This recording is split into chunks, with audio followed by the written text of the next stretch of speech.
प्रदोष व्रत करने वाले को भोजन नहीं करना चाहिए, ध्यान दीजिएगा। फलाहार करो, उसमें भी नमक का सेवन मत करो। प्रदोष व्रत में नमक का सेवन वर्जित होता है। कारण, क्या कारण होता है? उसका एक कारण माना गया है नमक की वर्जितता। जिस समय पर एक नगर में एक ब्राह्मणी रहती थी, बहुत भाव से सुनिएगा, प्रदोष व्रत नमक को त्यागने का भाव। प्रदोष व्रत की किताब में भी मिल जाएगा आपको, आप पढ़ेंगे तो सुना होगा आपने। एक ब्राह्मणी रहती थी एक नगर में, उसका पति नहीं था। छोटा सा बालक एक साथ में रहता, छोटा सा बालक। अब ब्राह्मण के घर की धर्म पत्नी है, ब्राह्मण कर्मकांड करने वाला, पूजन करने वाला, पाठ करने वाला, अनुष्ठान करने वाला, पूजन करने वाला, मंत्र जाप करने वाला, भगवत भक्ति में डूबने वाला। ब्राह्मण तो चले गया, ब्राह्मणी बच्चे के साथ रह रही, क्या करे वो? अकेली निवास कर रही है, अकेली रह रही है। और ब्राह्मणी बच्चे के साथ भ्रमण करती रहती, घूमती, कहीं कहीं दर दर जाकर कुछ भिक्षा को मांग कर लेकर आ जाती। और भिक्षा लाने के बाद में उस भिक्षा को जब लेकर आती तो अपने बच्चे को भी खिलाती और स्वयं भी उसका पान करती। एक दिन ब्राह्मणी भ्रमण करते करते प्रदोष काल के समय पर शिव मंदिर में प्रवेश करी। प्रदोष काल के समय पर, और शंकर मंदिर में जब प्रवेश करा, प्रदोष काल किसको कहते हैं? सूर्य अस्त हो रहा हो, रात्रि प्रवेश कर रही हो, दोनों का जब मिलन हो रहा हो वो प्रदोष काल कहलाता है। दोनों का जब मिलन हो रहा, सूर्यास्त हो रहा हो, रात्रि अपना चरण बढ़ाने के लिए आगे बढ़ रही हो और दोनों का जब मिलन हो रहा है, वो प्रदोष काल है, वो प्रदोष का समय है। ब्राह्मणी मंदिर में प्रवेश कर रही। जब ब्राह्मणी मंदिर में प्रवेश करी, मंदिर के अंदर पहुंची, प्रदोष काल का समय था, प्रदोष का समय चल रहा था। और प्रदोष काल के उस समय में, प्रदोष काल के उस समय में जब ब्राह्मणी ने देखा कि कोई भगवान की भक्ति में लगा हुआ है, भगवान के रस तत्व में डूबा हुआ है। आज ब्राह्मणी के पास में कुछ पदार्थ नहीं है, अपने बच्चे का पेट भरने के लिए कोई सामग्री नहीं है, और कुछ आस लेके वो प्रवेश करी है, कुछ आस लेकर वो अंदर प्रवेश कर जाती है। कोई ऋषि की पत्नी, कोई ब्राह्मण जन की अर्धांगिनी उस प्रदोष के समय पर शंकर का अभिषेक पूजन कर रही थी, भगवान शिव की आराधना कर रही थी, भगवान की भक्ति में डूबी हुई थी। जब भगवान शिव की आराधना में डूबी हुई है, आराधना कर रही है, ये कुछ पाने के लिए चली गई, ये कुछ पाने के लिए गई और इसके मन में आया कि मैं कुछ, मुझे भोजन का कोई पदार्थ मिल जावे, मुझे कुछ भोजन मिल जावे, और जब मुझे भोजन मिल जाएगा तब मैं जो पाऊंगी अपने बच्चे को भी पाऊंगी। पर जिस मंदिर में वो प्रवेश करी थी, जहाँ पर नारी पूजन कर रही थी शंकर की प्रदोष काल में, वहाँ पर पड़ी हुई कुछ वस्तु को इस ब्राह्मणी ने मांग लिया।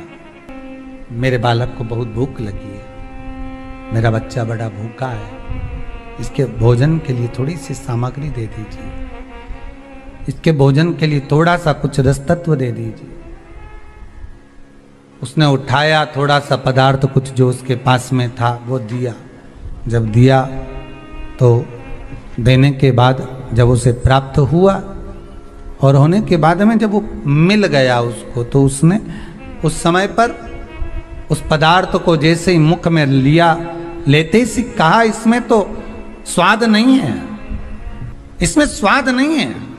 उस ब्राह्मणी ने बड़ा सुंदर एक संवाद कहा। घर का जो बड़ा होता है ना, घर का जो बड़े होता है, घर का बुजुर्ग जो होता है, घर का जो प्रथम स्थल प्राप्त करने वाला, मेन कुर्सी पर, अच्छी जगह पर जो बैठने वाला होता है ना, ब्राह्मणी कहती है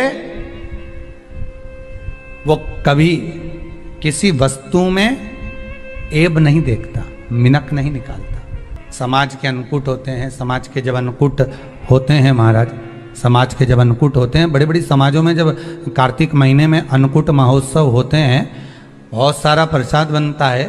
जो बुजुर्ग होते हैं ना, बड़े समझदार लोग होते हैं ना, तो अन्नकूट की जब प्रसाद खाने बैठते हैं ना, उसमें नमक नहीं भी होता ना तो नहीं बोलते कि इसमें नमक नहीं है। पर जो हमने डोनेशन दिया है, जब तुम आए थे समाज वाले तो हमने 1000 का लिफाफा दिया, 500 का लिफाफा दिया, 2000 का लिफाफा दिया और भोजन ऐसा बनवाया। एक व्यक्ति वो जो खाकर चुपचाप चले गया और एक व्यक्ति वो जिसने प्रसाद पर उंगली उठाई। इन दोनों को अन्नकूट की तारीख पे इनका नाम लिख लो और अगला अन्नकूट आए तब दोनों की दशा देखना। एक जो चुपचाप खाकर चले गया, भगवान के प्रसाद को प्रसाद मानकर, प्रभु का दर्शन मानकर लेकर चले गया, वो उन्नति की सीढ़ी पर चढ़ता चले गया। और जो मिनक निकालता रहा वो साल भर खटर पटर की जिंदगी जीता रहा। भगवान के प्रसाद में कभी भी ध्यान रखिएगा, भगवान के प्रसाद के अंतर्गत स्वाद की कोई मूलता नहीं होती। भगवान का प्रसाद स्वयं स्वाद है।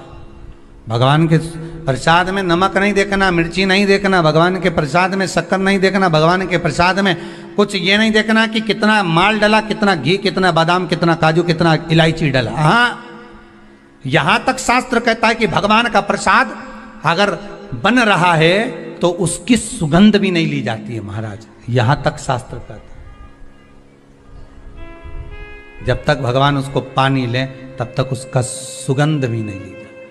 और कई कई जगह तो भगवान को प्रसाद अगर सूखा सामान हाथ में आ गया, इलायची कैसी है, मंदिर के अंदर जाने वाली है भगवान को डलने के लिए, लाओ जरा किसकी दुकान से आई इलायची बताओ, इलायची 25 बार सूंघा, हाँ हाँ अच्छी है, अब सूंघ लिया तो भगवान इसको स्वीकार करेगा क्या? अरे जम के तो बोलो। एक फूल तुमने बगीचे से तोड़ा और सोचा इसमें पहले मैं सूंघ लेती हूं, इसमें स्वाद है कि नहीं, इस फूल में गंध है कि नहीं, इसमें सुगंध है कि नहीं, और फूल सूंघ लिया, उसके बाद तुम भगवान को देखो, भगवान स्वीकार करेगा नहीं।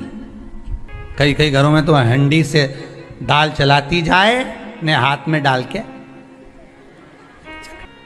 महाराज ब्राह्मणी ने जैसी मुख में लिया थूक दिया। ये श्रेष्ठ नहीं है। जो ऋषि की पत्नी अंदर पूजन कर रही थी प्रदोष काल, उसने कह दिया, आपका चेहरा बता रहा है कि आप ब्राह्मण की धर्म पत्नी, पर आज आप दर दर जाकर अगर भिक्षा मांग रही हो, दर दर जाकर अगर भीख मांग रही हो, दर दर जाकर भिक्षा को मांग रही हो, तो इसमें आपके पति का दोष नहीं है, दोष आपका है। क्योंकि आप भगवान के प्रसाद में भी जो स्वाद देखी थी ना, ये आपका एक जन्म का नहीं है, ये ना जाने कितने जन्म का है। ब्राह्मणी के मस्तिष्क में बैठ गया, ब्राह्मणी के उस पुकाना वो बक्कल में नहीं अक्कल में बैठ गया कि ये स्वाद नहीं देखना। इसलिए प्रदोष व्रत के अंतर्गत ब्राह्मणी ने उस दिन से विचार कर लिया कि जैसे आप पूजन कर रही हो, जैसे आप अर्चना कर रही हो, जैसे आप आराधना कर रही हो, ऐसी आराधना, ऐसी पूजन, ऐसी भक्ति मैं भी करूँगी, ऐसी आराधना मैं भी करूँगी। अब मैं स्वाद नहीं देखूंगी। तो प्रदोष व्रत करने वाले को ध्यान रखना चाहिए कि नमक का सेवन ना करे, भोजन ना करे, फलाहार करिए, फल का आहार करिए, प्रयास करिए। और यदि आपने व्रत का ले लिया भोजन का कि हम तो एक टाइम फलाहार करेंगे, एक टाइम भोजन करेंगे, ऐसा भी कई लोग प्रदोष ले लेते हैं, तो वो बात आपकी है, आप तक रखो, ठीक है, अपने मन तक। ठीक है, बाबा आपकी मनोकामना पूर्ण करे, वो भी भाव रखो।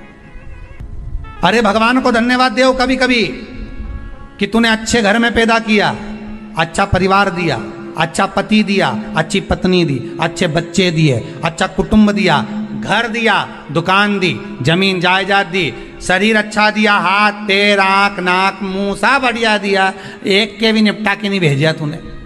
मान लो एक आध निपटा के भेज देता तो क्या झगड़ा करने ऊपर जाते? एक ही कान देता और एक गायब कर देता तो यहां से चिपका देता, क्या कर लेते? हाथ एक देता और एक गायब कर देता। तो क्या झगड़ा करने जाते हैं ऊपर कि मुझे ऐसा शरीर दिया? नहीं, भगवान को धन्यवाद देना कि मुझे अच्छे घर में पैदा करा, कटोरा लेके वहां चौराहे पे नहीं बिठाया। तूने अच्छा घर दिया, 2 समय की रोटी दे रहा है, खूब जोरदार शरीर दिया, भजन करने का मुहूर्त दिया, और बचा कुचा था तो ये सियोर वाला महाराज दे दिया, कथा सुनाने वाला।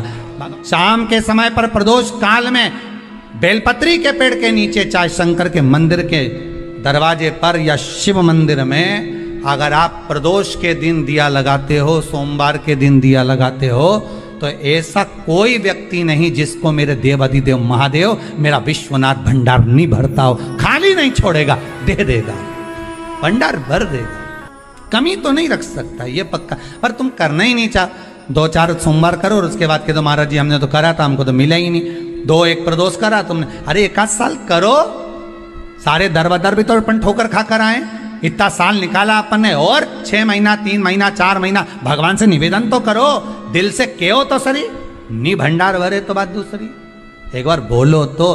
पर जगत के लोगों के सामने जाकर मत कहना, कहना तो देव अधिदेव महादेव से कहना। प्रदोष व्रत करने वाले को प्रदोष के दिन प्रयास करना चाहिए कि रात्रि के समय पर आधा घंटा, 10 मिनट, 20 मिनट जागरण करे। जागरण मतलब थोड़ा भगवान का भजन कर ले। भले 4-5 माताएं इकट्ठी नहीं हो तो अपन अकेले ही कर लो। अपन अकेले कम है क्या भाई? अपन कम पड़े, आराधना अकेले भी करो, जागरण करो। जब आपकी 11 प्रदोष हो जाए, 26 प्रदोष हो जाए, तब उद्यापन करो। उद्यापन 2 ब्राह्मणों को जोड़े से बुलाओ, ब्राह्मणों को जोड़े से बुलाकर उनके चरणों की पूजन कर कर, आराधना कर कर, सुंदर मंडप तैयार कर कर भगवान का, उसमें सुंदर रंगोली डालकर, मंडल बनवाकर पूजन करो शंकर भगवान की प्रदोष का। एक दिन पहले गणेश की आराधना करो, पूजन करो, और प्रदोष वाले दिन जो मंडल बनाए हैं पूजन अर्चना करने के लिए, जो स्थान दिया है, उसकी आराधना करो। खीर की आहुतियाँ दीजिए 108 बार। जो ब्राह्मण आए उनके माध्यम से मंत्रों द्वारा पूजन कराकर खीर की आहुतियाँ दीजिए शिव नाम महाराज।